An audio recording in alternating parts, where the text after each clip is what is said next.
नमस्कार विद्यार्थी मित्रांनो, VJC स्टडीच्या यूट्यूब चॅनलवरती आपलं स्वागत आहे. MPSC राज्यसेवा मुख्य परीक्षा आणि UPSC नागरी सेवा मुख्य परीक्षा या मुख्य परीक्षेतल्या अनिवार्य पेपरपैकी एक महत्त्वाचा पेपर आहे, तो आहे निबंधाचा पेपर. आणि आत्ता तुम्हाला 1000 ते 1200 शब्दात 2 निबंध लिहायचे आहेत 250 मार्कांसाठी. निबंध लिहिताना नक्की कोणती काळजी घ्यायला पाहिजे, निबंधाचा विषय कसा निवडायला पाहिजे, निबंधाचा अभ्यास करण्यासाठी संदर्भ स्रोत किंवा अभ्यास साहित्य म्हणून कुठल्या गोष्टींचा वापर केला पाहिजे, तुमच्या मनातल्या निबंधाबद्दलच्या प्रत्येक प्रश्नाचं उत्तर आज आपण या लेक्चरमधून देण्याचा प्रयत्न करणार आहे. मराठी माध्यमातलं निबंध लेखनासंबंधीचं हे पहिलं आणि दर्जेदार लेक्चर असेल, याच्याबद्दल काय मला डाऊट नाही आहे. ही जी PDF आहे पर्टिक्युलर, ही PDF तुम्हाला VJC स्टडीच्या टेलिग्राम चॅनलवरती अगदी फ्री ऑफ कॉस्ट उपलब्ध करून दिलेली आहे. तुम्ही जर का आपल्या टेलिग्राम चॅनलवरती गेला, तिथं PDF सर्च केलं SA PDF, तर तुम्हाला ही संपूर्ण PDF फ्री ऑफ कॉस्टमध्ये मिळून जाईल. या PDFमध्ये आपण निबंधाबद्दलच्या महत्त्वाच्या गोष्टींचं जर डिस्कशन केलं आहे. याशिवाय UPSCने म्हणजे केंद्रीय लोकसेवा आयोगाने UPSCच्या मुख्य परीक्षेत म्हणजे नागरी सेवा मुख्य परीक्षेत 2011 पासून 2024पर्यंत जवळजवळ 100+ निबंध जे विचारलेले आहेत, तर त्याचं अस्खलित मराठीतून भाषांतर करून सुद्धा उपलब्ध करून दिलेलं आहे. त्याच्यामुळं निबंधाबद्दलच्या सगळ्या गोष्टी तुम्हाला याच लेक्चरमध्ये मिळतील आणि या एकाच PDFमध्ये मिळतील. याशिवाय जर का तुम्हाला निबंध लेखनामध्ये सुधारणा करायची असेल, तर त्याच्यासंबंधीची एक पर्सनल मेंटॉरशिप बॅचसुद्धा आपल्याकडे उपलब्ध आहे. जर का तुम्हाला त्या पर्सनल मेंटॉरशिप बॅचमध्ये सामील व्हायचं असेल, सहभागी व्हायचं असेल, तर माझा कॉन्टॅक्ट नंबर डिस्क्रिप्शन बॉक्समध्ये दिला आहे किंवा तुमच्या स्क्रीनवरसुद्धा मी आता थोड्या वेळात तो कॉन्टॅक्ट नंबर शेअर करतो. तुम्ही तिथं मला कॉन्टॅक्ट करू शकता आणि या एसे रायटिंग पर्सनल मेंटॉरशिप बॅचमध्ये सहभागी होऊ शकता. बघा, निबंध लेखन किंवा निबंधाचा पेपर जो आहे, तर याच्यावरती काम जर का तुम्ही केलं, तर हा कमी वेळात जास्त मार्क देणारा पेपर आहे. म्हणजे 125 मार्काला 1 निबंध, असे 250 मार्कांसाठी 2 निबंध तुम्हाला लिहायचे आहेत 3 तासात. परंतु त्याची शब्दमर्यादा जी आहे, तर ती थोडीशी जास्त आहे. 1000 ते 1200 शब्दात हे निबंध लिहायचे आहेत. हे नक्की निबंध कसे लिहायचे त्याच्याचबद्दलचं डिस्कशन, विश्लेषण म्हणा किंवा चर्चा आज आपण या लेक्चरमध्ये करणार आहोत. ही जी PDF तुम्ही न विसरता डाउनलोड करा, त्याची प्रिंट काढा, एकदा वाचून घ्या आणि मग तुम्ही ॲक्च्युअल निबंध लिहायला सुरुवात करू शकता. जर का तुम्हाला निबंध लेखनाच्या पर्सनल मेंटॉरशिप बॅचमध्ये यायचं असेल, तर या नंबरवरती तुम्ही मला कॉन्टॅक्ट करू शकता. ओके, टेलिग्रामचा नंबर आहे हा, व्हॉट्सअपचा नंबर आहे. याच्यावरती तुम्हाला टेक्स्ट मेसेज, व्हॉट्सअप किंवा टेलिग्राम किंवा डिरेक्टली कॉल केला तरी चालेल. आणि हा आपला टेलिग्रामचा ID आहे, टेलिग्रामचा चॅनल आहे. हा टेलिग्रामचा चॅनल न विसरता जॉईन करा. बाकीच्या ज्या सगळ्या अपडेट्स आहेत, तर तुम्हाला या टेलिग्राम चॅनलवरती मिळतील. आणि ही जी PDF आहे, ती सुद्धा तुम्हाला इथंच फ्री ऑफ कॉस्टमध्ये उपलब्ध करून दिली जाईल. ओके, चलो बघा, आता मुख्य परीक्षेतील निबंध लेखनाचं महत्त्व काय आहे. केंद्रीय लोकसेवा आयोग म्हणजे UPSCची नागरी सेवा मुख्य परीक्षा आणि महाराष्ट्र लोकसेवा आयोगाची राज्यसेवा मुख्य परीक्षेतील निबंधाच्या पेपरमधून उमेदवाराचं विविध विषयांवरील ज्ञान आणि त्याची आवड जाणून घेतली जाते. म्हणजे एखाद्या टॉपिक जर का तुम्हाला निबंध लेखनासाठी दिला असेल, तर त्या पर्टिक्युलर उमेदवाराला त्या विषयावरचं किंवा विषयाचं किती ज्ञान आहे आणि त्याच्यामध्ये किती आवड किंवा रस आहे, हे जर का आयोगाला जाणून घ्यायचं असेल, तर त्या निबंधाच्या पेपरमधून जाणून घेतलं जातं. पहिला मुद्दा. दुसरा मुद्दा, आयोग उमेदवारांच्या विश्लेषणात्मक कौशल्यांचं, विचारांचं सादरीकरण आणि विचारांच्या अभिव्यक्तीचं सुसंगत आणि तार्किक पद्धतीने मूल्यांकन करतं. म्हणजे ठीक आहे, तुम्ही तुमच्या विषयाला किंवा आवडीला अनुसरून विषय लिहिला, निबंध लिहिला, तर तो चेक कसा केला जातो, तर विश्लेषणात्मक कौशल्य, बरोबर, विचारांचं सादरीकरण कसं केलं आहे आणि विचारांचं अभिव्यक्ती सुसंगतता आहे का किंवा ती तार्किक आहे का, याच्यावरती आधारित तुमच्या निबंधाचं मूल्यांकन केलं जातं. हे 4-5 घटक महत्त्वाचे आहेत. आणि सगळ्यात महत्त्वाची गोष्ट म्हणजे निबंधाचा पेपर सराव केल्यानंतर कमी वेळात जास्त गुण देऊन जाणारा पेपर आहे. त्यामुळे उमेदवारांनीही या पेपरसाठी विशेष तयारी करायला पाहिजे. आणि ते जर का तुम्ही करत नसाल, तर ही थोडीशी तुमची चूक ठरू शकते, कारण याच्यामध्ये तुम्हाला जास्त मार्क्स मिळू शकतात बाकीच्या पेपरचा जर का तुम्ही तुलनात्मक अभ्यास केला तर. त्याच्यामुळे थोडीशी काळजी घ्या निबंध लेखनाच्या बाबतीत.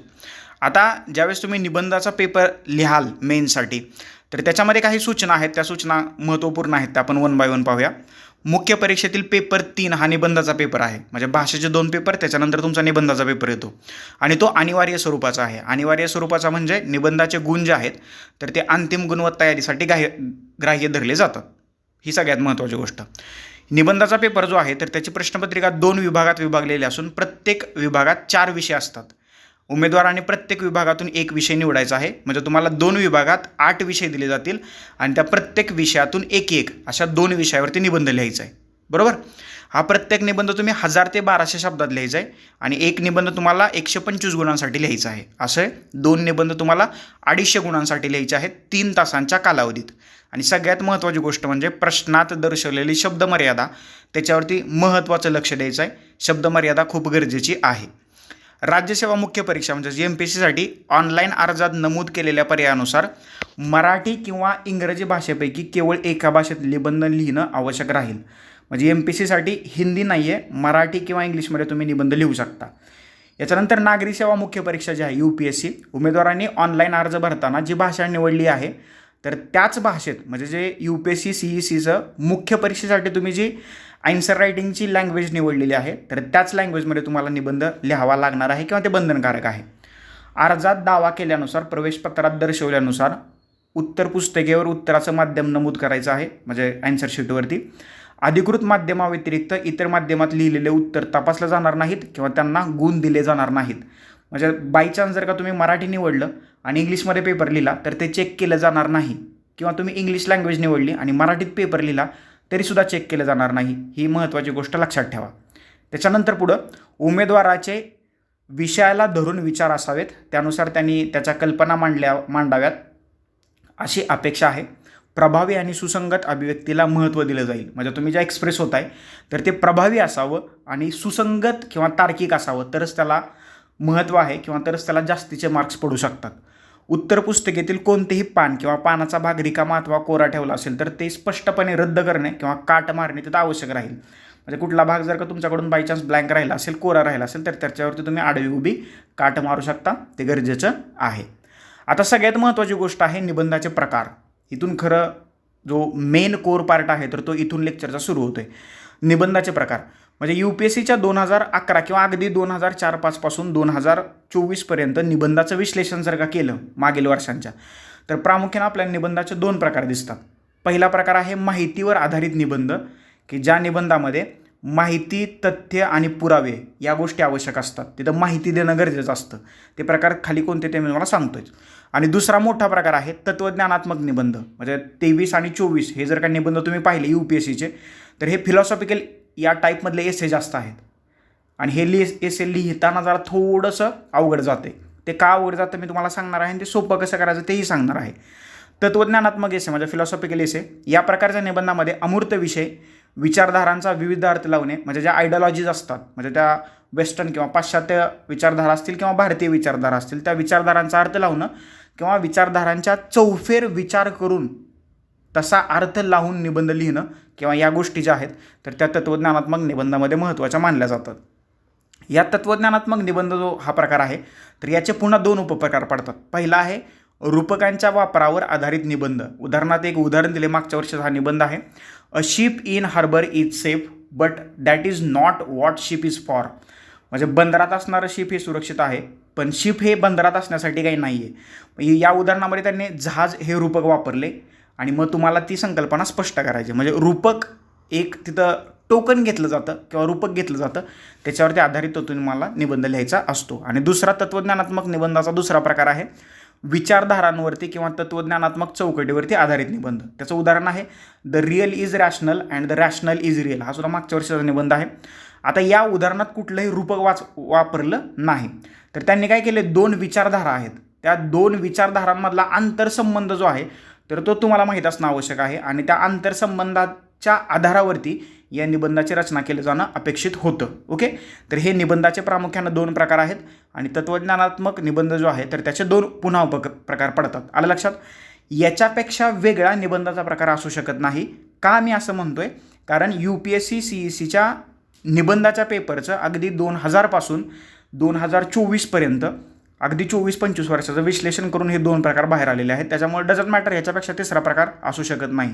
मग तुम्ही म्हणाला आता पॉलिटिकल, इकॉनॉमिकल, इन्व्हायरमेंटल तो एसेचे प्रकार केले तर ते सगळे एसेचे प्रकार या माहितीवर आधारित निबंधाच्या प्रकारामध्ये येतात. ते मी खाली निबंधाचं प्रकारांचं विभाजन करताना ते व्यवस्थितपणे तुम्हाला मी करून दिलेलं आहे. PDF मिळाल्यानंतर तुम्ही वाचू शकता. आता निबंध लिहिताना काय टाळायला पाहिजे हे सगळ्यात महत्त्वाची गोष्ट आहे.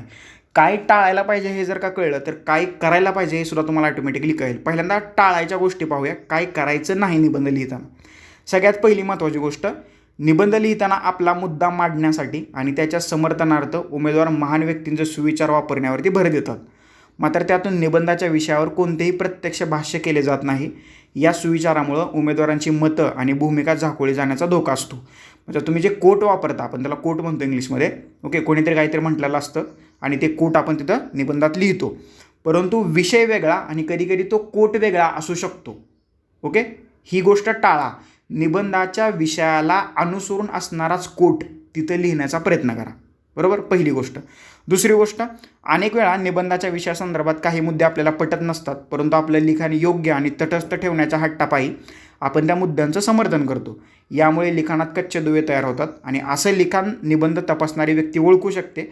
म्हणून जे मुद्दे पटत नाही आहेत ते पटवून देण्याचा अनाठाई प्रयत्न करू नये. म्हणजे फॉर एक्झाम्पल काय, तुम्ही कुठली तर विचारसरणी फॉलो करत असता आणि त्या विचारसरणीच्या विरोधात एखादा निबंध आलेला असतो आणि तुम्हाला वाटतं की 8 विषयापैकी किंवा 4 विषयापैकी आपण हा आपल्याला सोपा वाटतं, ह्याच्यावरती आपल्याला निबंध लिहायचा आहे.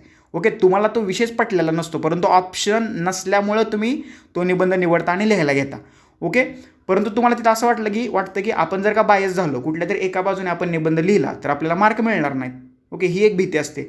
मग त्या भीतीपायी, तटस्थता ठेवण्यापायी आपण काय करतो, चुकीच्या किंवा आपल्याला जे पटत नाही आहेत तशा मुद्द्यांचं समर्थन करतो. आणि अशा मुद्द्यांचं समर्थन करत असताना त्या लिखाणामध्ये काही कच्चे दुवे निर्माण होतात. ओके, म्हणजे काही वाक्यांचा अर्थ लागत नाही आहे, काही पॅरेग्राफचा अर्थ लागत नाही आहे. आणि हे ज्यावेळेस असं होतं, ज्यावेळेस तुमचा निबंध तपासायला जातो तर त्यावेळेस तपासणाऱ्याच्या या गोष्टी लक्षात येतात आणि त्याचा तुमच्या निबंधाच्या मार्कांवरती नकारात्मक परिणाम होऊ शकतो. म्हणजे जे मुद्दे तुम्हाला पटत नाही आहेत तर ते मुद्दे अनाठाई कशाला कोणाला पटवून देण्याचा प्रयत्न करताय. कारण निबंधाचा पेपर हा तुमच्या कल्पनांना वाव देणारा पेपर आहे. इथं तुम्हाला जे वाटतंय आणि विषयाला धरून जे योग्य आहे तर ते तुम्हाला तिथं पेपरवरती लिहायचं आहे. त्याच्यामुळे ज्या गोष्टी तुम्हाला पटत नाही आहेत त्या गोष्टी तुम्ही तुमच्या लिखाणातून इतरांना जर का पटवून देण्याचा प्रयत्न करत असाल तर तिथं कच्चे दुवे निर्माण होतात आणि तिथं तुमच्या निबंधाचा नकारात्मक प्रभाव तपासण्यावरती पडतो. तर असं करू नका. दुसरी गोष्ट आहे, निबंध लेखनासाठी मुद्दामहून अवजड भाषेचा वापर टाळावा. लिखाण सुलभ भाषेत, सुटसुटीत, प्रवाही आणि मुद्देसूद असावं. सगळ्यात महत्त्वाची गोष्ट ही आहे. काही वेळा बोलीभाषेतले शब्द येण्याची शक्यता असते. ओके, ऐनवेळी तुम्हाला एखाद्या बोलीभाषेतल्या शब्दाला पर्यायी शब्द सुचत नाही आहे, मग तुम्ही उगाच ओढून ताणून काहीतरी वेगळं करण्याचा प्रयत्न करता. ओके, म्हणजे शुद्ध भाषा लिहिण्याचा प्रयत्न करता. ओके, तर ते तसं करणं टाळा, कारण ते लगेच दिसून येतं. कारण 2 शब्दामध्ये जर का वाचताना फरक जाणवला तर ते लक्षात येतं. उगाच अवजड भाषा किंवा बोजड भाषेचा वापर करणं टाळा. लिखाण हे सुलभ भाषेत असावं, सुटसुटीत असावं, प्रवाही असावं आणि मुद्देसूद असावं. प्रवाही म्हणजे काय, एका वाक्य संपल्यानंतर त्याचा रेफरन्स कुठेतरी दुसऱ्या वाक्यात लागावा किंवा एक पॅरेग्राफ संपल्यानंतर तो पॅरेग्राफ संपलाय आणि दुसरा पॅरेग्राफ सुरू झालाय हे समजावं. तो प्रवाहीपणा तुमच्या लिखाणात असावा. चौथी महत्त्वाची गोष्ट आहे, आपल्या आवडीच्या वैयक्तिक किंवा सामाजिक भावनांच्या आहारी जाऊन केलेलं तसंच अलंकारिक भाषेचा आग्रह ठेवून केलेलं लिखाण हमखास गुण मिळवून देतं हा समज चुकीचा आहे. ओके, आपल्या ज्या काही वैयक्तिक किंवा समाजाच्या आवडीनिवडी असतात, आपल्याला कोणीतरी सांगितलेलं असतं की जे समाजाला आवडतं ते निबंधात लिहायचं मग मार्क्स जास्त मिळतात. ओके, किंवा आपल्या वैयक्तिक भावना तिथे लिहायच्या मग जास्त मार्क मिळतात, किंवा अलंकारिक भाषेचा वापर करायचा मग जास्त मार्क मिळतात. हे असं काही ठरलेलं नाही आहे, याची काही गॅरंटी नाही आहे. एखादा परीक्षक तुम्हाला जर का अलंकारिक भाषा, सामाजिक आणि वैयक्तिक भावनांच्या आहारी जाऊन जर का तुम्ही लिहिलं तर एखादा परीक्षक तुम्हाला जास्त मार्क देऊ शकतो, एखादा कमी देऊ शकतो. त्याच्यामुळं जिथं गरज आहे तिथं अलंकारिक भाषा, जिथं गरज आहे तर तिथं तुमची वैयक्तिक किंवा सामाजिक भावना दिसू द्या, परंतु जिथं गरज नाही आहे तिथं ओढून ताणून काहीही करू नका. आलं लक्षात, समजलं. 6वा महत्त्वाचा पॉईंट आहे, तांत्रिक, किचकट, गणितीय आणि इतर माहितीचा अतिरेक अथवा उदाहरणांचा अतिरिक्त वापर होणार नाही याची देखील काळजी घेणं गरजेचं आहे. आता जे माहितीवर आधारित निबंधाचे प्रकार आहेत तर उगाच तिथं तुम्ही 5 वर्षाची आकडेवारी लिहित बसलाय तर याला अर्थ नाही आहे, ते बॅड इम्प्रेशन पडू शकतं. ओके, गरज असेल तर मागच्या 1-2 वर्षातली आकडेवारी किंवा चालू वर्षातली आकडेवारी तुम्ही लिहू शकता. उगाच तुम्ही काहीतरी गणितीय सूत्र तिथं लिहित बसलाय काही गरज नसताना. तुम्ही चार्ट काढू शकता, डायग्राम काढू शकता, फ्लो चार्ट काढू शकता, काही करू शकता, परंतु ते त्या विषयाला अनुसरून असायला पाहिजे. ओके, नाहीतर तुमचा विषय वेगळा आणि तुम्ही फ्लोचार्ट वेगळा काढला किंवा तुमचा विषय वेगळा आणि तुम्ही आकडेवारी वेगळी दिली, असं चालणार नाही. ओके, किंवा तुम्ही उदाहरणं देताय, एका पॅरेग्राफमध्ये तुम्ही 4 उदाहरणं देताय, उदाहरणांचा सुद्धा अतिरेक होता कामा नये. ही सुद्धा एक महत्त्वाची गोष्ट आहे. येते लक्षात? त्याची काळजीसुद्धा आपण निबंध लिहिताना घ्यायला पाहिजे. सगळ्यात महत्त्वाची गोष्ट असते निबंधाचा शेवट करणारं निष्कर्षात्मक लिखाण केवळ आधीच्या मुद्द्याची पुनरावृत्ती, सायकलिक पद्धतीचा योग्य वापर तिथं करायला पाहिजे. आधीच्या मुद्द्याची पुनरावृत्ती असू नये, तर ते प्रभावी, तार्किक, योग्य आणि आटोपशीर असणं गरजेचं आहे. म्हणजे बघा, जी आता माझ्याकडे जी काही मेंटरशिप बॅचला मुलं आहेत, तर ते काय करतात, वरती जे लिहिलं आहे तर त्याचाच थोडासा अर्थ तिथं लिहितात, तर हा निष्कर्ष नसतोय. ओके, वरती आपण जे सगळं लिहिलं आहे तर ते अगदी थोडक्यात, प्रभावीपणे, तार्किकरित्या, योग्यपणे आणि आटोपशीरपणे जर का तुम्हाला निष्कर्षात मांडता आलं तर तो निबंधाचा सगळ्यात योग्य आणि अल्टिमेट निष्कर्ष असू शकतो. नाहीतर काय लोक काय करतात, पहिल्या पॅरेग्राफमधलं एक वाक्य, दुसऱ्या पॅरेग्राफमधलं एक वाक्य, तिसऱ्या पॅरेग्राफमधलं एक वाक्य, हा झाला त्यांच्या निबंधाचा निष्कर्ष. असा निबंधाचा निष्कर्ष नसतो आणि तो जर का तुम्ही काढत असाल तर तो चुकीचा आहे. ओके, सायकलिक पद्धत म्हणजे काय, की तुम्ही जी सुरुवात केली आहे तर ती सुरुवातीलाच वेगळ्या पद्धतीनं फोल्ड करून तो जर का तुम्ही निष्कर्ष काढला तर हा एक चांगल्या पद्धतीचा निष्कर्ष होऊ शकतो. प्रत्येकाचा निष्कर्ष काढण्याची पद्धत जी आहे तर ती वेगळी असू शकते. ही निष्कर्ष पाडण्याची पद्धत जी आहे तर तुम्ही लिखाणाची किंवा लिखाणाचा सराव केल्याशिवाय हे तुम्हाला जमणार नाही. त्यासाठी कमीत कमी प्रत्येक महिन्याला 4 तरी निबंध लिहिले पाहिजेत, कारण 250 मार्कांचं जे वेटेज आहे तर या निबंधाला आहे. ओके, त्याच्यामुळे एका महिन्यात 4 निबंध लिहा, प्रत्येक रविवारी 1 निबंध लिहायलाच पाहिजे. ओके, काय करायला पाहिजे आपण, काय टाळायला पाहिजे आपण पाहिलं. आता निबंध लिहिताना काय करायला पाहिजे हे सगळ्यात महत्त्वाची गोष्ट. ओके, निबंध लिहिताना एखादी समस्या मांडली असेल आणि ती सोडवण्यासाठी उमेदवार काही उपाय सुचवत असेल तर समस्या सोडवताना नेहमी लोकशाहीवादी भूमिका घ्यायला पाहिजे. डेमोक्रॅटिक तुमचा व्ह्यू असला पाहिजे. ओके, नाहीतर तुम्ही उगाच काहीतरी वेगळाच व्ह्यू मांडताय तर तो नसायला पाहिजे. बरोबर. दुसरी गोष्ट, निबंध लेखनात निरंकुश किंवा तडजोड न करणारी भूमिका घेणं टाळा. शक्यतो मध्यममार्गी भूमिका घ्या. म्हणजे जास्त राईटिस्टही लिहू नका किंवा जास्त लेफ्टिस्ट लिहू नका, जास्त मवाळही लिहू नका, जास्त जहालही लिहू नका.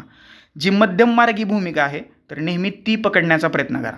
ओके, म्हणजे निरंकुश आणि काही अशा जर का तडजोड न करता येणाऱ्या भूमिका जर का तुम्ही निबंधात लिहिणार असाल तर ते थोडंसं निगेटिव्ह किंवा नकारात्मक परिणामाकडं तुम्हाला घेऊन जाऊ शकतं. त्याच्यामुळे शक्यतो निबंध लेखनात मध्यममार्गी जी भूमिका आहे तर ती तुम्ही घ्यायला पाहिजे.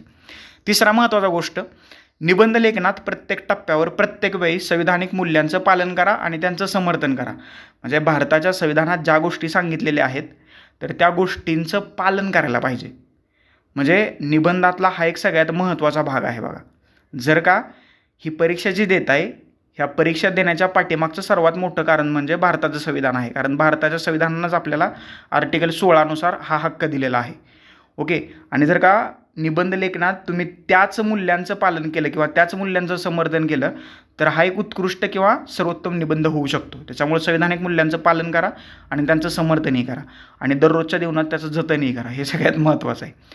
पुढचा 4था पॉईंट आहे, कोणत्याही मुद्द्यावर व्यापक सामान्यीकरण करण्याचा प्रयत्न करू नका. चुकीच्या गोष्टींचं सामान्यीकरण करून त्याला प्रोत्साहित करू नका. ओके, म्हणजे एखाद्या गोष्ट आहे जनरलाइज करू नका.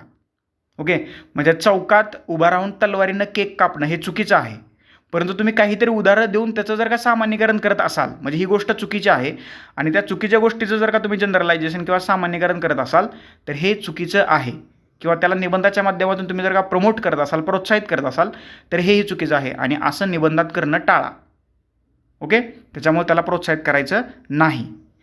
त्याच्यानंतर ही गोष्ट आहे, निबंधासाठी दिलेल्या विषयालाच प्रश्न विचारू नका. म्हणजे निबंधासाठी जो विषय दिला आहे तुम्हाला लिहायला त्यालाच प्रश्न विचारायचे नाहीत.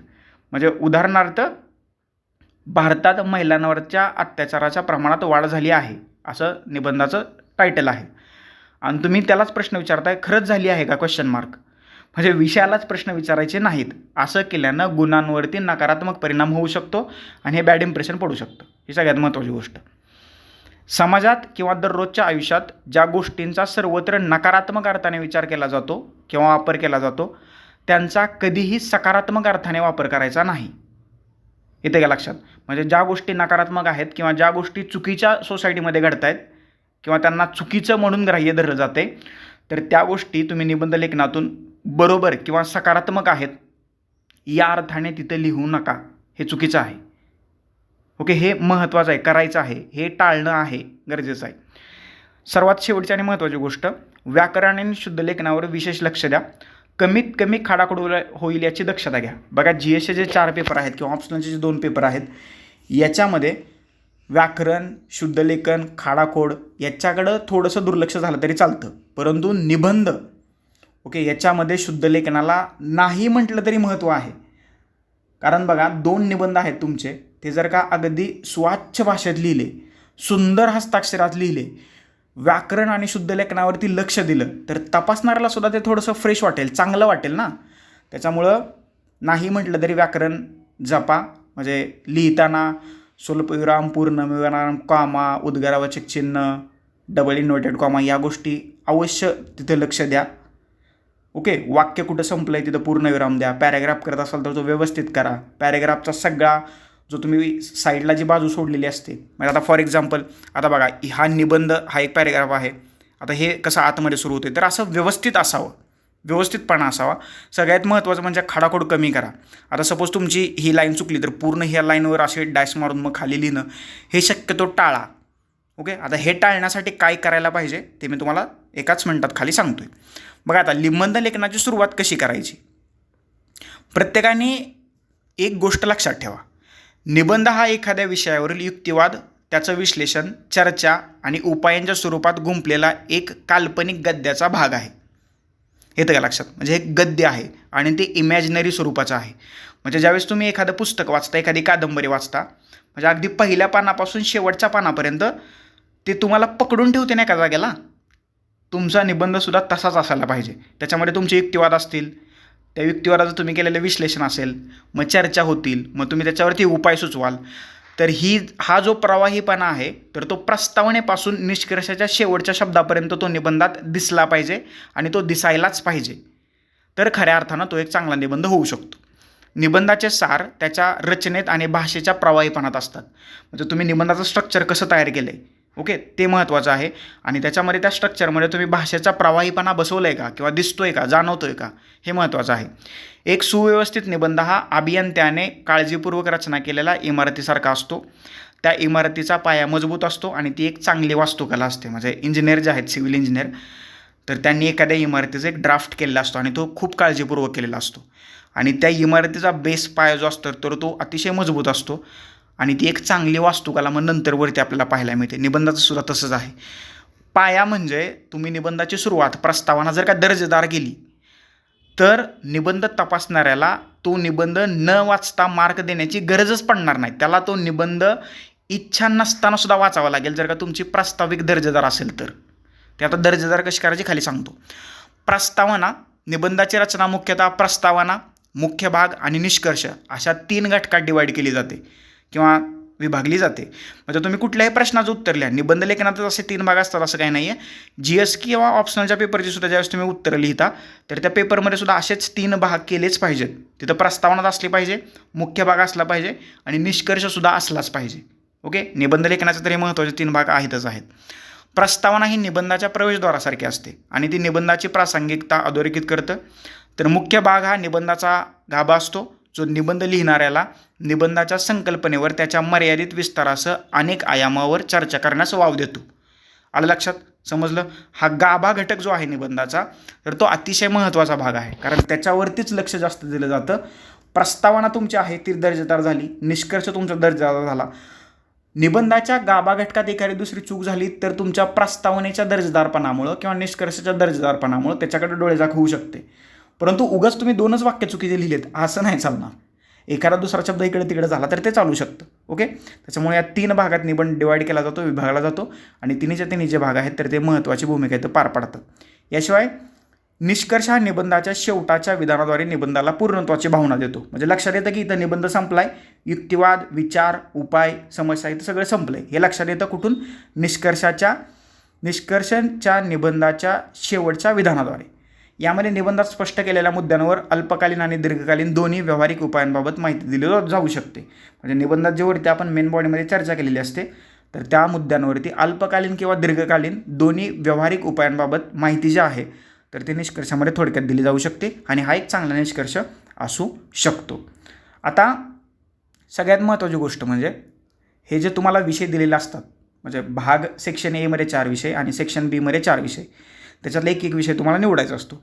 आता निबंध लेखनासाठी योग्य विषयाची निवड कशी करायची हा सगळ्यात महत्त्वाचा प्रश्न आहे. तुम्हाला कोणत्या विषयामध्ये जास्त आवड आहे हे लक्षात घ्या आणि तुमची आवड ओळखा. तुमचा रस आणि आवड तुमच्या लिखाणातून दिसली पाहिजे. सगळ्यात महत्त्वाची गोष्ट. खूप मोठा किंवा सामान्य विषय टाळा. म्हणजे खूप मोठा आहे किंवा सामान्य जनरल विषय आहे तो टाळा. विषयाला योग्य मर्यादा द्या जेणेकरून तुम्ही त्यावर पुरेसा विचार करू शकता आणि विषय स्पष्ट आणि मर्यादित ठेवा. निवडलेला विषय असा असावा जिथं वेगवेगळ्या दृष्टिकोनांना वाव मिळेल. त्यावेळी तिथं तुम्हाला विविध दृष्टिकोन विचारात घेता येतील आणि त्यासंबंधी तुमचं मत जे आहे तर तिथं प्रदर्शित करता येईल. मी तुम्हाला वरती सांगितलं आहे की निबंध लेखनातून तुमची आवड किंवा एखाद्या विषयाचं ज्ञान चेक केलं जातं. ओके. सध्याच्या समस्या म्हणजे ज्या चालू काळात ज्या समस्या असतात, सध्याच्या समस्या आणि आव्हानाशी संबंधित विषय निवडा. समाजातील किंवा तुमच्या क्षेत्रातील महत्त्वाच्या समस्यांवर निबंध असेल तर अशा स्वरूपाचा विषय निवडणं फायदेशीर ठरू शकतं. म्हणजे तुम्ही ज्या क्षेत्रात आहात, फॉर एक्झाम्पल आपण स्पर्धा परीक्षा या क्षेत्रात आहोत आणि आपण युवक आहोत. ओके. या दोन गोष्टीशी संबंधित जर काही एखादा निबंध आला तर या गोष्टींबद्दल आपण वाचलं आहे. ओके. त्याच्यामुळे तुम्ही याच्याबद्दल चांगलं व्यक्त होऊ शकता. तर असे निबंध निवडणं किंवा तुम्ही ऑप्शनलचा अभ्यास करताय, एखादा पॉलिटिकल थॉटवरती किंवा राजकीय विचारावरती निबंध आला आहे तर तुम्ही तो निबंध लिहू शकता. तुमचा ऑप्शनल हिस्ट्री आहे त्याच्यावरती विशेष निबंध आला तर तुम्ही तो निवडू शकता. काही जणांचा ऑप्शन फिलॉसॉफी असतो. एखादा फिलॉसॉफिकल चांगला एसे आला आणि तो कोट संबंधित उमेदवारांना वाचलेला असेल तर त्या निबंधावरती तो उमेदवार चांगलं व्यक्त होऊ शकतो. त्याच्यामुळं आवडीनुसार विषय निवडा. चांगला आणि योग्य निष्कर्ष काढता येईल असा विषय निवडा. निवडलेल्या विषयावर तुम्हाला काहीतरी नवीन किंवा विचार करायला लावणार असं काहीतरी लिहिता येईल हे तपासून पहा. निबंधासाठी निवडलेल्या विषयाची एक योग्य रूपरेषा तयार करा जेणेकरून तुम्ही व्यवस्थितपणे लिहू शकाल. प्रथम मसुदा तयार करा किंवा प्रथम प्राथमिक मांडणी करून घ्या. म्हणजे फॉर एक्झाम्पल ॲक्च्युअल निबंधासाठी 3 तास आहेत. म्हणजे 2 निबंध तुम्हाला लिहायचे आहेत.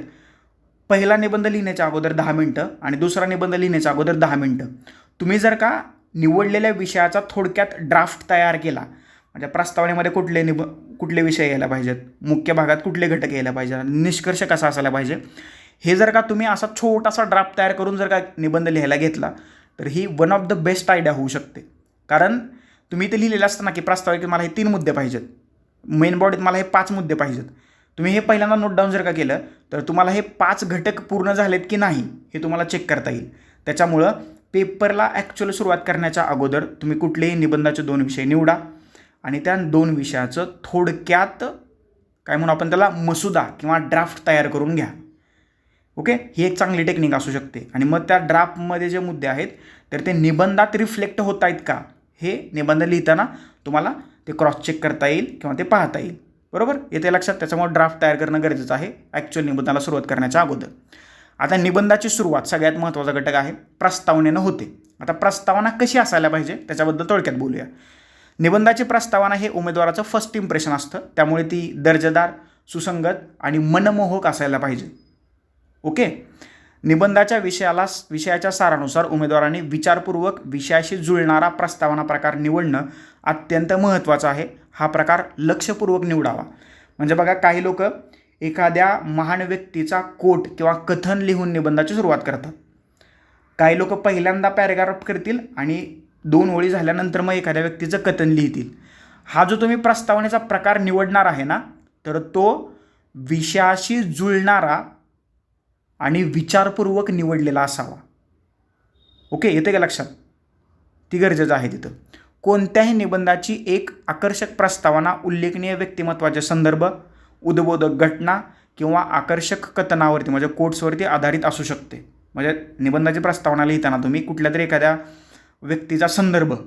ओके. म्हणजे आता सपोज सायन्स अँड टेक्नॉलॉजीशी संबंधित एखादा जर का विषय आला निबंधासाठी तर तुम्ही भारताचे माजी पंतप्रधान डॉक्टर APJ अब्दुल कलामांचा संदर्भ देऊ शकता.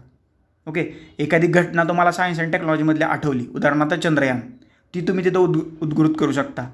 ओके, सायन्स अँड टेक्नॉलॉजी संबंधित एखादा चांगला कोणता तरी कोट आहे, ओके, किंवा कथन आहे एखाद्या चांगल्या महान सायंटिस्टचं, तर ते तुम्ही लिहू शकता. बरोबर, आलं का लक्षात?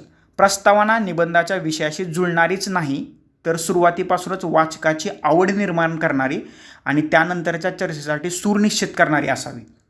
ओके, प्रस्तावना फक्त विषयाशी जुळणारीच नसायला पाहिजे, तर ती चेक करणाराला किंवा वाचणाराला त्याची आवड निर्माण करणारी आणि त्यानंतर आपण जे मेन बॉडीत लिहिणार आहे तर त्या चर्चेसाठी किंवा त्या चर्चेला जोडणारी एक प्रवाहीपणाचा सूर असावा.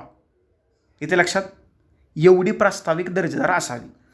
निबंधाची चांगली प्रस्तावना म्हणजे निबंधाच्या विषयाचं थोडक्यात स्पष्टीकरण असू शकतं.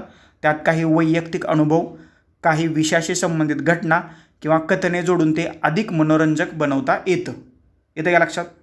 म्हणजे तुम्ही खाली निबंधात काय लिहिणार आहात, ओके, किंवा तुमच्या दृष्टीनं या विषयाचं महत्त्व काय आहे हे थोडक्यात तुम्ही त्या प्रस्तावनेमधून पटवून देत असता. त्याच्यामुळे प्रस्तावना अत्यंत दर्जेदार असणं गरजेचं आहे.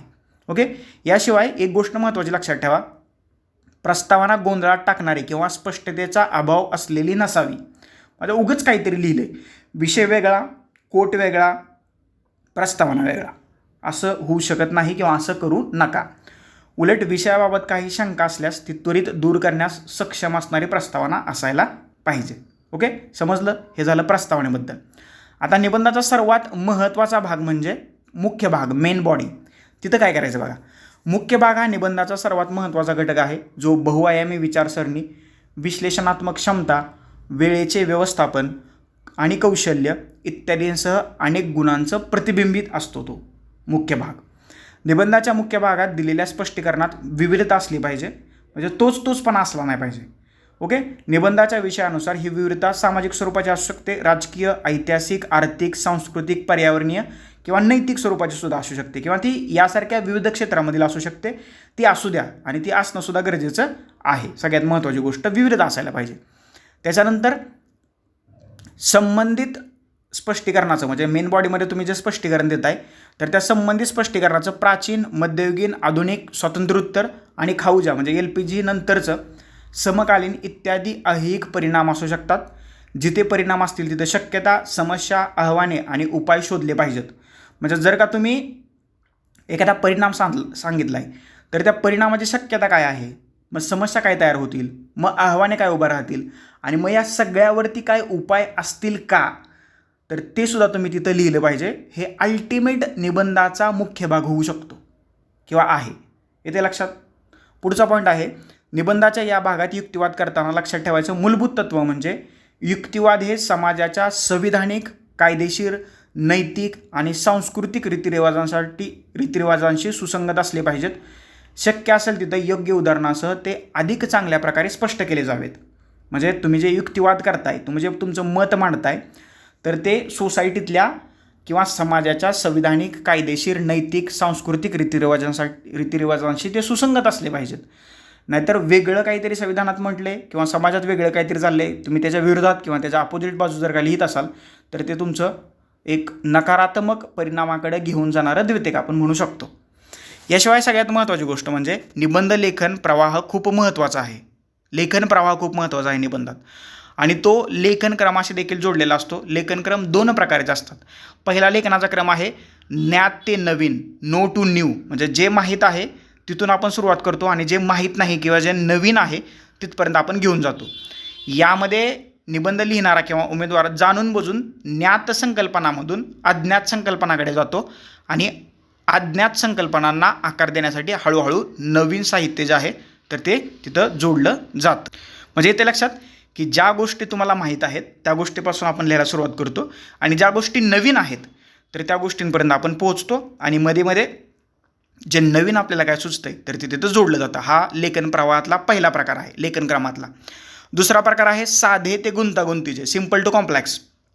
यामध्ये काय येतं, लिहिणारा प्रथम सहज समजणाऱ्या संकल्पनांची रचना करतो आणि त्यानंतर त्यावर वाढत्या प्रमाणात गुंतागुंतीच्या कल्पना विकसित करतो.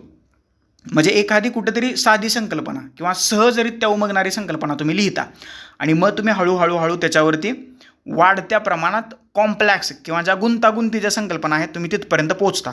ही सुद्धा एक हायरार्की आहे आणि हा सुद्धा लेखनक्रम किंवा त्याचा हा एक अत्यंत उत्कृष्ट भाग आहे. ओके, जर का तुम्हाला लेखन प्रवाह टिकवून ठेवायचा असेल तर तो लेखनक्रमाशी जोडलेला असायला पाहिजे आणि हे लेखनक्रमाचे 2 प्रकार जे असतात तर ते तुम्हाला माहीत असलं पाहिजेत. नो टू न्यू आणि सिम्पल टू कॉम्प्लेक्स, ज्ञात ते नवीन आणि साधे ते गुंतागुंतीचे. ओके, आलं लक्षात? चलो पुढं. आता निबंधाचा सगळ्यात महत्त्वाचा आणि शेवटचा टप्पा म्हणजे निष्कर्ष, कन्क्ल्युजन. प्रत्येक गोष्टीचं कन्क्ल्युजन असायला पाहिजे. आयुष्याचं सुद्धा सर्वात शेवटी कन्क्ल्युजन असायलाच पाहिजे. ओके, येते लक्षात? आणि जर का ते कन्क्ल्युजन निघत नसेल तर ते आयुष्य थोडंसं अर्थहीन होऊ शकतं. तसा जर का निबंधात कन्क्ल्युजन नसेल तर निबंध अर्थहीन होऊ शकतो, तुमचे मार्क्स जाऊ शकतात. त्याच्यामुळे कन्क्ल्युजन, निष्कर्ष महत्त्वाचा आहे. आता तो काढायचा कसा? उमेदवारांनी हे देखील लक्षात घेणं महत्त्वाचं आहे की मजबूत शेवट हे मजबूत सुरुवाती इतकाच महत्त्वाचं आहे.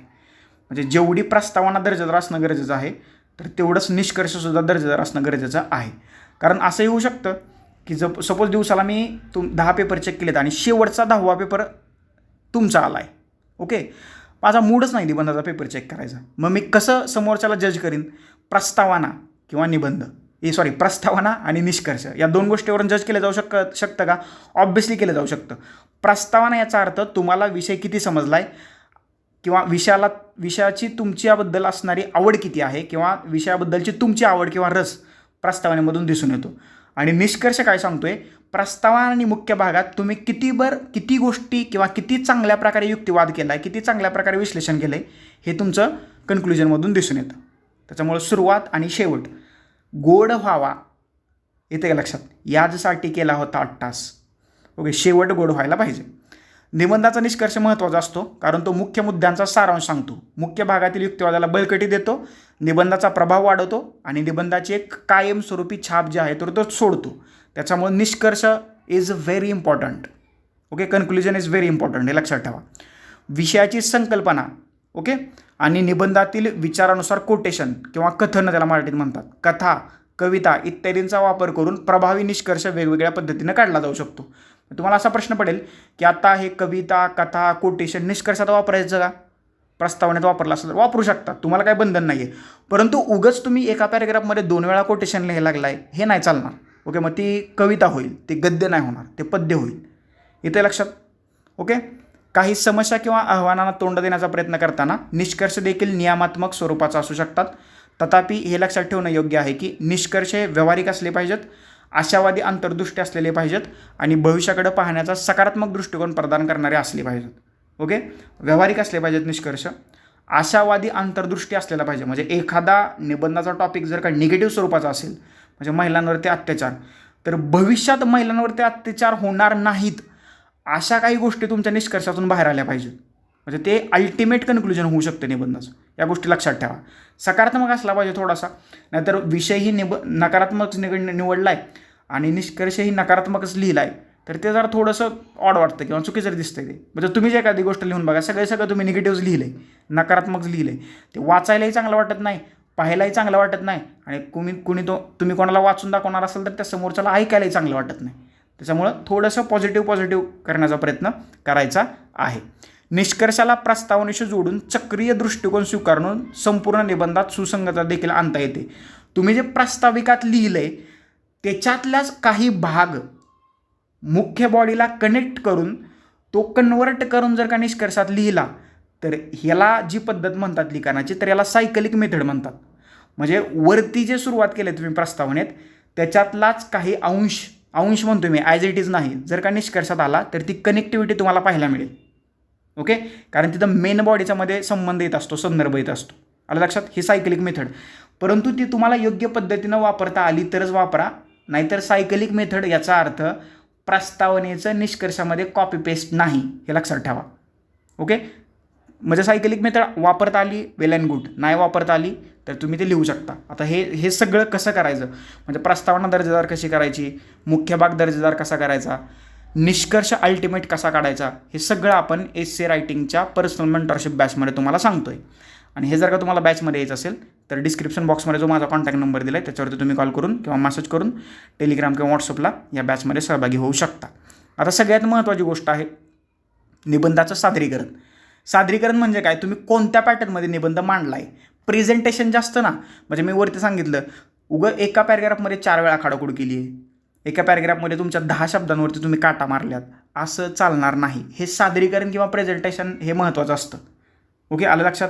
म्हणजे MBA जर का तुम्ही केलं असेल तर प्रेझेंटेशनचं महत्त्व तुमच्या लक्षात येईल. ओके, त्याच्यामुळं कोणत्या पद्धतीनं तुम्ही ड्राफ्ट केला आहे निबंधाचं सार काय आहे आणि स्टाईल किंवा शैली काय आहे निबंध लिहिण्याची, पॅरेग्राफमध्ये लिहिलं आहे किंवा काही ठिकाणी तुम्ही आकडे टाकलेत का, ते व्यवस्थित टाकलेत का. म्हणजे काही ठिकाणी इंग्लिशमध्ये सुरुवात केली आणि मधूनच तुम्ही रोमनमध्ये टाकले, असं चालणार नाही. किंवा मधूनच तुम्ही मराठीत टाकले, एकतर मराठी करा, एकतर रोमन करा, एकतर इंग्लिश करा. काहीतरी असेल तर एकदाच करायचं. ओके, हे सगळ्या गोष्टी गरजेच्या आहेत.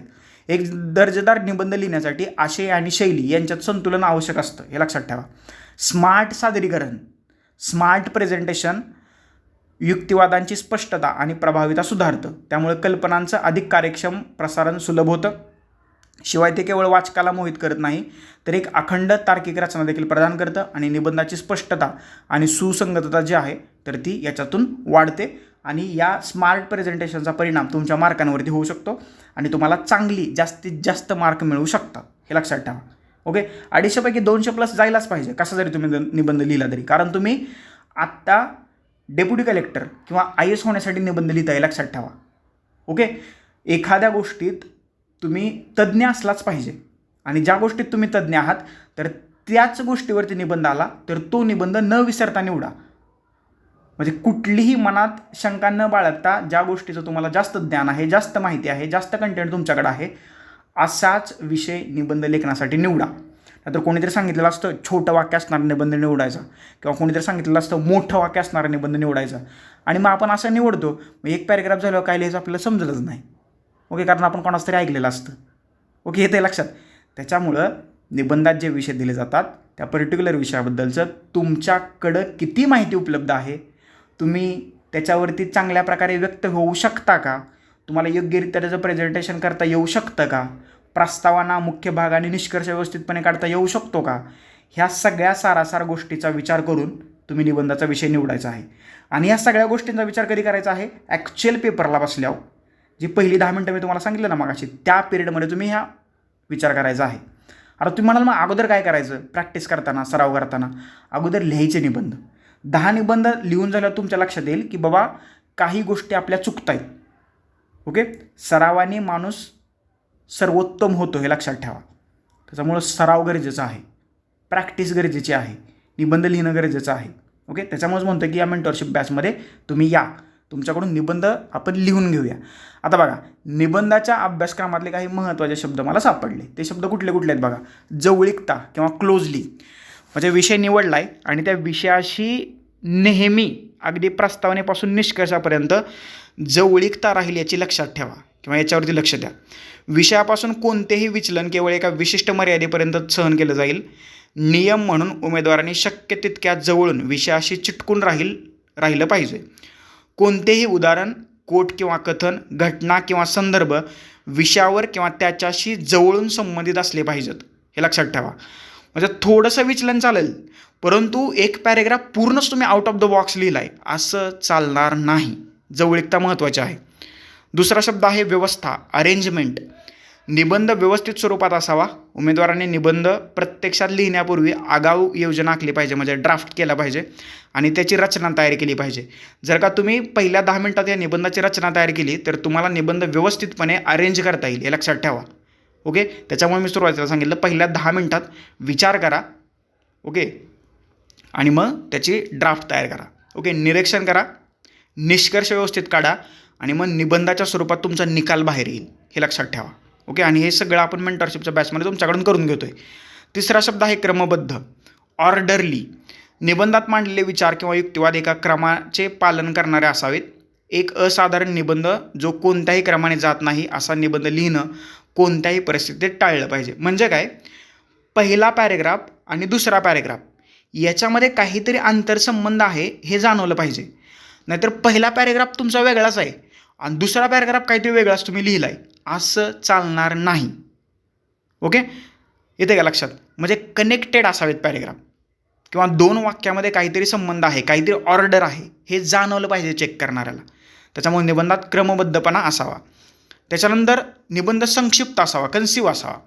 निबंध आणि त्यात चर्चा केलेला विषय शक्य तितक्या अचूकपणे व्यक्त केला पाहिजे. विचारांची स्पष्टता आणि अभिव्यक्तीची संक्षिप्तता या गोष्टी मुख्य परीक्षेतील निबंधात पाहिल्या जातात. ओके, म्हणजे तुम्ही जे विचार तिथं लिहिलेत तर ते स्पष्ट स्वरूपाचे आहेत का? नाहीतर तुम्ही असं म्हणताय की ए ही गोष्ट करायची आहे आणि दुसऱ्या पॅरेग्राफने म्हणताय की ए नाही करायची, बी ही गोष्ट करायची आहे. ओके, त्याच्यामुळे तुमच्या विचारात स्पष्टता नाही आहे हे तिथे दिसून येते. असं करणं टाळा. अभिव्यक्ती किंवा तुम्ही जे एक्सप्रेस होत आहेत ते संक्षिप्त स्वरूपाचे तुमचे विचार आहेत का, ह्या गोष्टी तुमच्या मुख्य परीक्षेतल्या निबंधाच्या पेपरमध्ये चेक केल्या जातात. त्याच्यामुळे ते एक संक्षिप्तता खूप महत्त्वाची आहे. इफेक्टिव्ह, प्रभावी असावा निबंध, 5वा शब्द आहे महत्त्वाचा. निबंध अशा भाषेत लिहिला पाहिजे जो एक मजबूत छाप पाडेल. अशा प्रकारे प्रत्येक वाक्यात, प्रत्येक परिच्छेदात एक मुद्दा व्यक्त करणं आवश्यक आहे. ओके, असं जर का तुम्हाला वाटलं की ही जी लाईन आहे तर ती महत्त्वाची आहे, ही ओळ जी आहे महत्त्वाची आहे, तर हे लगेच अशा अंडरलाईन करून टाका. That's it. असंही करू नका. हा पूर्ण एक पॅरेग्राफ आहे फॉर एक्झाम्पल, आणि तुम्ही पूर्ण पॅरेग्राफच अंडरलाईन केली आहे. महत्त्वाचं असेल तर वेल अँड गुड, केली तरी चालेल. परंतु तुम्ही एक पॅरेग्राफ झाला की दुसरा पॅरेग्राफ अंडरलाईन केला आहे, तो सोडला की तिसरा पॅरेग्राफ अंडरलाईन केला आहे, असं नका करू. ते बॅड इम्प्रेशन पडू शकतं, ते दिसायलाही वाईट दिसेल. स्मार्ट प्रेझेंटेशनवरतीच म्हटलं ना, स्मार्ट प्रेझेंटेशन काय असतं, कुठं अंडरलाईन करायची किंवा कुठं अंडरलाईन नाही करायची हे समजलं पाहिजे. कुठं कॉमा द्यायचा, कुठं डबल इन्व्हर्टेड कॉमध्ये वाक्य टाकायचं, कुठं उद्गारवाचक चिन्ह टाकायचं, हे सगळं स्मार्ट प्रेझेंटेशनमध्ये येतं. आणि हे कधी येईल हे सरावानंतर येईल. त्याच्यामुळे ही आपली मेंटरशिप बॅच आहे. त्याच्यानंतर सुसंगत, कोहेरंट. निबंध लेखनाबरोबरच उत्तर लेखनासह सर्व प्रकारच्या लेखनात सुसंगतता आवश्यक आहे. परंतु स्पर्धा परीक्षेतील निबंधातील सर्व वाक्य अर्थपूर्ण आहेत की नाही याची तपासणी करण्यासाठी अधिक काळजी घेतली पाहिजे. तसंच संपूर्ण परिच्छेदांमध्ये निबंधाच्या संकल्पनेवर स्पष्ट आणि विचारपूर्वक स्पष्टीकरण दिलं पाहिजे. येतं का लक्षात? कारण निबंधाला मार्क जास्त आहेत, त्याच्यामुळं निबंधातलं इवन प्रत्येक वाक्य, पॅरेग्राफ तर तुम्हाला घ्यायचंच आहे, इवन प्रत्येक शब्द लिहिताना तो शब्द चुकीचा तर नाही ना, तो शब्द नकारात्मक स्वरूपाचा तर नाही ना, तो संविधानाच्या विरोधात तर नाही ना, लोकशाही व्यवस्थेच्या विरोधात तर नाही ना, ही काळजी घेतली पाहिजे. एखादं वाक्य जर का तसं गेलं तुमच्याकडून बाय चान्स चुकून, तर संपला विषय. त्याचे नकारात्मक परिणाम तुम्हाला तुमच्या मार्कांच्या रूपात झालेलेच दिसतील. त्याच्यामुळे ही सगळी काळजी घ्यायला पाहिजे. विषयात सुसंगतता असली पाहिजे. आता सगळ्यात महत्त्वाची गोष्ट आहे, आपण पाहिलं निबंधाबद्दल. ओके, आता हे निबंध लेखनासाठी काही अभ्यास स्रोत आहेत का? आहेत, 1 बाय 1 सांगतो. ते तुम्हाला पटले तर घ्या. याच्यापेक्षा चांगले अभ्यास स्रोत तुम्हाला मिळाले तर तेही घ्या. पर्सनल मेंटरशिप बॅचमध्ये जेवढे तुम्हाला अभ्यास स्रोत मला पुरवता येतील तर तेवढे मी तुमच्यापर्यंत पोहोचवण्याचा प्रयत्न करतो आहे. पहिला आहे मराठी, हिंदी आणि इंग्रजीतून प्रकाश होणारी द हिंदू, इंडियन एक्सप्रेस आणि लोकसत्ता इत्यादीसारखी दर्जेदार वर्तमानपत्र. या वर्तमानपत्रात जे संपादकीय असेल, विविध अभ्यासक आणि विचारवंताचे विविध लेख असतील, ओके, राष्ट्रीय आंतरराष्ट्रीय, ओके, तर ते लेख जे आहेत तर तुम्हाला निबंध लेखण्यासाठी दिशादर्शक ठरू शकतात. ओके, आता फॉर एक्झाम्पल महिलांच्या परिस्थितीवरती एखादा आर्टिकल जर का या न्यूजपेपरमध्ये किंवा वर्तमानपत्रामध्ये प्रकाशित झालं तर त्या आर्टिकलमध्ये त्यांनी कमी माहितीमध्ये किंवा कमी जागेमध्ये जास्त माहिती दिलेली असते, कॉम्पॅक्ट स्वरूपात दिलेलं असतं. ओके, उदाहरणार्थ NCRBचा रिपोर्ट असेल, ओके, नॅशनल ह्युमन राईट कमिशनचा रिपोर्ट असेल. तुम्ही हे ॲक्च्युअल तिथे जाऊन वाचणार का? नाही, तुमच्याकडे वेळ कमी आहे. तर तुम्ही काय करणार, असे जे आर्टिकल्स किंवा लेख प्रकाशित होत असतात तर त्याची कात्रणं करा किंवा त्याच्यात येणारी माहिती टिपून ठेवा, नोट करून ठेवा. ती तुम्हाला निबंध लेखनासाठी कामी येऊ शकते. हा पहिला मुद्दा. दुसरा मुद्दा आहे काही दर्जेदार पुस्तकं, मासिकं आणि संकेतस्थळं जिथं तुम्हाला निबंध लेखनासाठी वाचनीय आणि वापर करता येईल अशी माहिती मिळू शकते. तुम्ही ते चेक करू शकता. एखादं पुस्तक चांगलं आहे, तुम्हाला असं वाटतं की निबंध आला एखादा फिलॉसॉफिकल, तर हे पुस्तक वाचून मला त्याचा निबंध लेखनासाठी फायदा होऊ शकतो. अशी 1-2 पुस्तकं वाचून ठेवा. त्याच्या थोड्याशा नोट काढून ठेवता आला तर त्या काढून ठेवा. ओके, शासकीय अहवाल, आयोगांची माहितीपत्रके आणि सरकारचे निर्णय तुम्हाला माहिती आधारित निबंध लिहिण्यासाठी उपयोगी पडू शकतात. उदाहरणार्थ महिलांवरील अत्याचाराचं प्रमाण असेल, युवकांच्या बेरोजगारीचं प्रमाण असेल, भारतातल्या दारिद्र्याचा प्रश्न असेल, अशा माहितीवर आधारित निबंध लिहिण्यासाठी तुम्हाला आकडेवारी लागू शकते, माहिती लागू शकते. तर ही तुम्हाला कुठून मिळेल? शासनाचे जे वेगवेगळे अहवाल प्रकाशित होतात, विविध आयोगांची जी माहितीपत्रके येतात आणि सरकारचे जे निर्णय असतात, तर या गोष्टीतून तुम्हाला माहिती आधारित निबंध लिहिण्यासाठी उपयोगी माहिती सापडू शकते. त्याच्यामुळं हे सगळं एकत्रित करण्याचा प्रयत्न करायचा आहे. तत्त्वज्ञानात्मक निबंध लिहिण्यासाठी भारतीय आणि पाश्चात्य तत्त्वज्ञानाबद्दल माहिती करून घ्यावी. त्यासाठी दर्जेदार संदर्भ साहित्याचं वाचन करायला पाहिजे. म्हणजे तत्त्वज्ञानात्मक निबंध जे आहेत त्याच्यामध्ये काही कोट दिले जातात वेगवेगळ्या विचारवंतांचे. म्हणजे प्लेटो असेल, अरिस्टॉटल असेल, भारतात महात्मा गांधी असतील, एम एन रॉय असतील, राजा राममोहन रॉय असतील, यांचे कोट दिले जातात. राजा राममोहन रॉय सुद्धा कोट येऊ शकतो. ओके, त्यांचं कार्य चांगलं आहे. एम एन रॉय यांचा सुद्धा कोट येऊ शकतो. ओके, आता या विचारवंतांचा किंवा ह्या तत्त्वज्ञानी लोकांचा जर का तुम्ही अभ्यासच केला नसेल तर ह्या दिलेल्या कोटवरती तुम्हाला निबंध लिहिता येणार नाही. त्याच्यामुळं जर का तुम्ही पहिल्यापासूनच ठरवलं असेल की मला फिलॉसॉफिकल एसेज लिहायचं आहे, तर भारत आणि पाश्चात्य तत्त्वज्ञानाबद्दल, इंडियन अँड वेस्टर्न पॉलिटिकल थॉटबद्दल किंवा फिलॉसॉफीबद्दल तुम्हाला थोडं तरी माहीत असायलाच पाहिजे. ओके, हे प्लेटो, अरिस्टॉटल ही जी लोक आहेत, रुसो, सॉक्रेटिस, ह्याच्याबद्दल माहिती असलं पाहिजे. महात्मा गांधींचे विचार तुम्हाला माहिती असले पाहिजेत, तरच तुम्ही या कोटवरती निबंध लिहू शकता. म्हणजे भारतीय आणि पाश्चात्य तत्त्वज्ञानाबद्दल माहिती असणं गरजेचं आहे. जर का हे दोन्हीचा एकाच ठिकाणी माहिती उपलब्ध करून देणारे एखादं दर्जेदार पुस्तक मार्केटमध्ये अवेलेबल असेल, ओके, तर ते तुम्ही घ्या, ते तुम्ही वाचू शकता. बरोबर, मी ते पर्सनल मेंटरशिप बॅचमध्ये सांगेनच की कुठलं वाचायला पाहिजे किंवा नाही वाचायला पाहिजे. ओके, सगळ्यात महत्त्वाची गोष्ट आणि शेवटची, निबंध लेखनातील सर्वात महत्त्वाची गोष्ट म्हणजे लिखाणाचा सराव करणं. जेवढा जास्त तुम्ही सराव निबंध लिहाल तेवढा तुम्हाला जास्त फायदा होईल. येतं का लक्षात? प्रॅक्टिस एसे लिहिलेच पाहिजेत. Practice makes man perfect. सरावच तुम्हाला सर्वोत्तम बनवेल. येतं का लक्षात? त्याच्यामुळं हे लिहून काढा, लिहित राहा. प्रत्येक रविवारी एक एसे लिहा. ओके, मेंटरशिप बॅचमध्ये आलात तुम्ही तर तुम्हाला तो लिहावाच लागणार आहे, no doubt about that. Okay, येते लक्षात? आणि जर का तुम्हाला मेंटरशिप बॅचमध्ये सहभागी व्हायचं असेल किंवा मेंटरशिप बॅच घ्यायची असेल तर हा जो माझा कॉन्टॅक्ट नंबर दिला आहे याच्यावरती तुम्ही कॉल मेसेज करू शकता, टेलिग्राम किंवा व्हॉट्सअपला. ओके, हा आपला टेलिग्रामचा चॅनल आहे, जॉईन करा. आता सगळ्यात महत्त्वाची गोष्ट म्हणजे नागरी सेवा मुख्य परीक्षा म्हणजे केंद्रीय लोकसेवा आयोग UPSCने 2011 ते 2024 आयोगाने विचारलेले निबंध. पहिला जो आपला टप्पा आहे तर तो माहितीवर आधारित निबंध. आता त्याच्यामध्ये मग ते तुमचं राज्यव्यवस्था, अर्थव्यवस्था, इतिहास, भूगोल, पर्यावरण हे सगळं माहितीवर आधारित निबंधाचे प्रकार आहेत. हे जे प्रकार आहेत तर ते तुम्हाला 2011 पासून 2024 जवळजवळ 100+ निबंधाची यादी इथं तुम्हाला एका ठिकाणी दिली आहे. फिलॉसॉफिकल एसेस 50 आहेत आणि बाकीचे 150 तर एसे इथं एका ठिकाणी दिलेले आहेत. ह्या 150 एसेमधले तुम्ही मुख्य परीक्षेपर्यंत 50 एसे जरी लिहिले तर तरी तुम्ही निबंध लेखनातले तज्ज्ञ होऊ शकता. ही गोष्ट लक्षात ठेवा. पहिला आहे भारतीय राज्यव्यवस्था, लोकशाही, प्रशासन, कारभार प्रक्रिया आणि भारतीय संविधानावरती आधारित निबंध. किती निबंध आले त्याच्यावरती? तर याच्यावरती आलेले आहेत जवळजवळ किती निबंध आहेत? 22 निबंध आहेत. दुसरा प्रकार आहे आंतरराष्ट्रीय समस्या, घटना, घडामोडी आणि चर्चेतील मुद्दे. याच्यावरती किती निबंध आलेले आहेत? ह्या आंतरराष्ट्रीय निबंध विषयावरती आलेले निबंध मी 2011 पासूनच घेतलेत. पॉलिटिक्स आपण 2006 पासून घेतलेत, कारण हे लेटेस्ट घडामोडीवरती निबंध आलेत. आंतरराष्ट्रीय संबंधावरचे किती निबंध घेतले तिथं? 8. महिला सक्षमीकरणावरचे किती निबंध आहेत बघा? महिला सक्षमीकरणावरचे सुद्धा 10 निबंध आहेत. हे निबंध तुम्ही लिहा एकदा. भारतीय समाज, संस्कृती आणि माध्यमे म्हणजे सोशल मीडिया वगैरे ही माध्यमे, इलेक्ट्रॉनिक्स मीडिया वगैरे, तर त्याच्यावरती किती निबंध आपण इथे घेतलेले आहेत? तर त्याच्यावरती आपण जवळजवळ 16 निबंध. शिक्षण आणि शिक्षण व्यवस्था, एज्युकेशन आणि एज्युकेशनल सिस्टीम, ह्या बघा हे काही खूप निबंधाचे विषय जे आहेत तर ते खूप छान विषय आहेत. वर्गखोल्यांची कालबाह्यता म्हणजे डिजिटल झाल्यापासून वर्गखोल्या काय महत्त्वाच्या नाहीत असं म्हटलं आहे. ओके, भारतातील उच्च शिक्षणाचं खाजगीकरण, खरे शिक्षण काय आहे.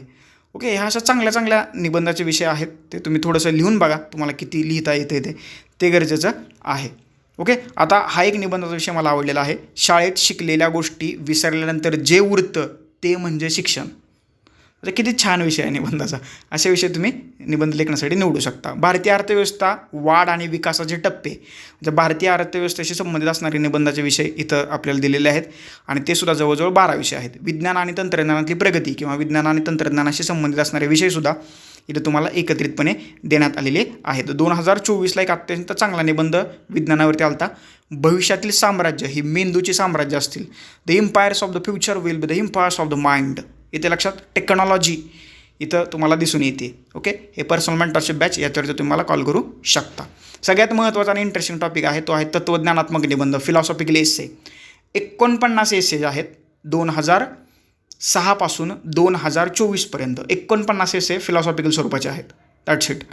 आणि याच्यातली जी वाक्य आहेत तर ती तुम्ही कोट म्हणून सुद्धा वापरू शकता बरं का. फक्त ते तुम्हाला माहीत असायला पाहिजे हा कोट कोणाचा आहे किंवा हे वाक्य कोणाचं आहे. ओके, म्हणजे त्यावर आधारित जर का दुसऱ्या पद्धतीनं इसे तुम्हाला लिहायचं असेल तर ही वाक्य तुम्ही कोट म्हणून वापरू शकता. बघा आता पहिलं जो निबंधाचा विषय होता तत्वज्ञानात्मक एसेचा पहिला विषय काय होता, सर्वोत्कृष्टतेचा शोध, सर्वोत्तमाचा ध्यास. छान विषय आहे, द पर्स्यूट ऑफ एक्सलन्स.